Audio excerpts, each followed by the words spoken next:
आज हम जानेंगे वे कौन से लोग हैं जिनका एक ही जन्म में मुक्त होना निश्चित हो गया है और वे कौन है जो 7-8 जन्मों में अवश्य ही मुक्त हो जाएंगे तो कुछ एक अर्धपुद्गल परावर्तन काल में मुक्ति को प्राप्त कर लेंगे।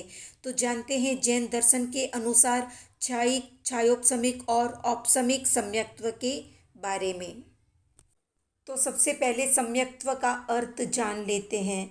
सम्यक्त्व का अर्थ है सम्यक श्रद्धा या सही श्रद्धा। तीर्थंकर भगवान ने जो कुछ कहा है वो सत्य ही है, ऐसी दृढ़ आस्था या श्रद्धा को सम्यक्त्व कहते हैं।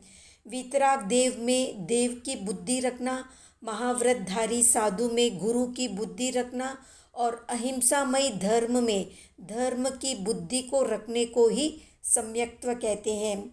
सम्यक्त्व के 3 भेद है, औपसमिक, छायोपसमिक और छायिक सम्यक्त्व।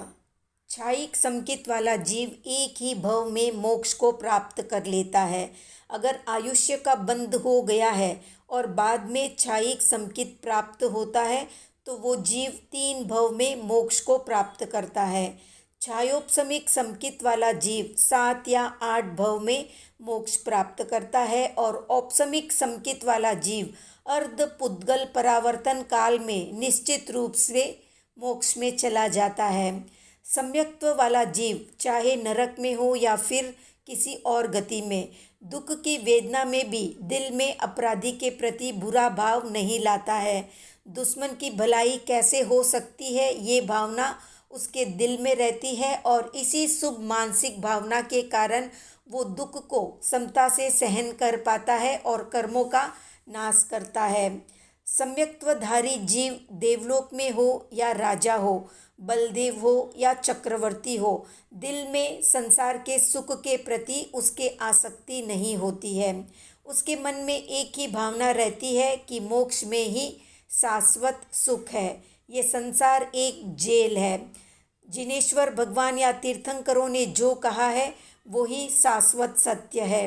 संयम मार्ग ही सच्चा है, मैं कब संयम का पालन करूँगा, ऐसी भावना उसके मन में सदा रहती है। वो साधु साध्वी का भी आदर करता है, सुख में अनासक्ति से कर्म का नाश करता है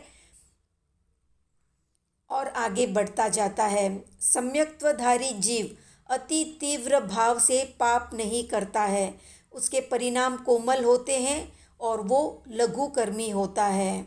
अब जानते हैं कि सम्यक्त्वी की पहचान कैसे करें या सम्यक्त्वी के आचार रूप धर्म कैसा होता है।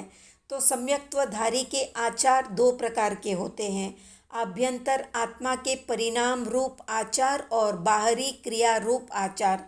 सम्यक्त्व प्राप्त होने के बाद जीव को संसार का सुख पाप का साधन लगता है। वो संसार का सुख भोगता नहीं है और अगर संसार का सुख भोगेगा तो भी वो उसमें आसक्ति नहीं रखेगा। गरीबों के प्रति, रोगी के प्रति दिल में दया भाव रहेगा, हमेशा तीव्र भाव से कोई भी पाप नहीं करेगा। जो समय में जो उचित है वो कार्य उस समय में करेगा। सुख में गर्व नहीं करेगा तो दुख में रो रो कर आर्त ध्यान नहीं करेगा, दुख में भी धैर्य रखेगा। राग द्वेष रहित जिनेश्वर देव मेरे देव हैं, महाव्रतधारी ब्रह्मचारी मेरे गुरु है और अहिंसामयी धर्म मेरा धर्म है। इस तरह से वो देव, गुरु और धर्म के ऊपर दृढ़ श्रद्धा रखने वाला सम्यक्त्वी जीव होता है। भगवान के वचन को ही वो शाश्वत मानता है और शास्त्र में जो कहा है उसके ऊपर अगाध श्रद्धा रखता है।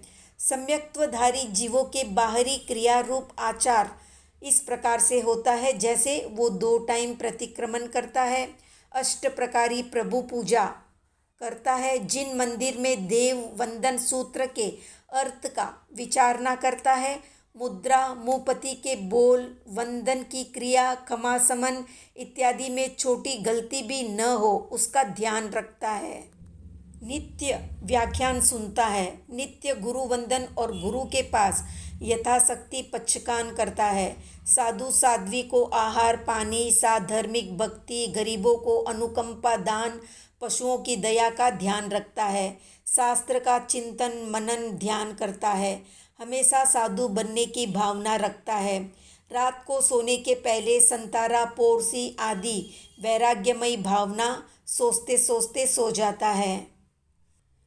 संसार के पात्र यानी पत्नी, पुत्र, पुत्री, धन, मकान, इन पर ज़्यादा राग नहीं रखता है। माता पिता, दादा दादी आदि का विनय करता है। पर्व तिथि में पौषध करता है। तीर्थ यात्रा करता भी है और करवाता भी है। पाप की आलोचना करता है। शरीर संसार में रहते हुए भी मन मोक्ष में रखता है। प्रत्येक धर्म आराधना का मुख्य उद्देश्य मोक्ष है, ये ख्याल रखता है। तीव्र भाव से पाप नहीं करता है, औचित्य का पालन करता है और दया भावना रखता है।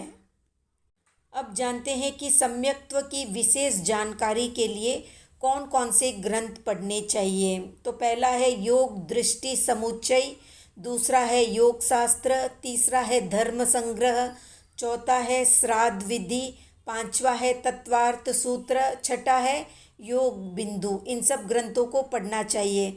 सम्यक्त्व विषय सरल होने पर भी गहरे अध्ययन का विषय है। इनका मुख्य लक्षण है 9 तत्वों की श्रद्धा। इसलिए ये सारे ही ग्रंथ गुरु से पढ़ने चाहिए या किसी ज्ञानी श्रावक से पढ़ना चाहिए।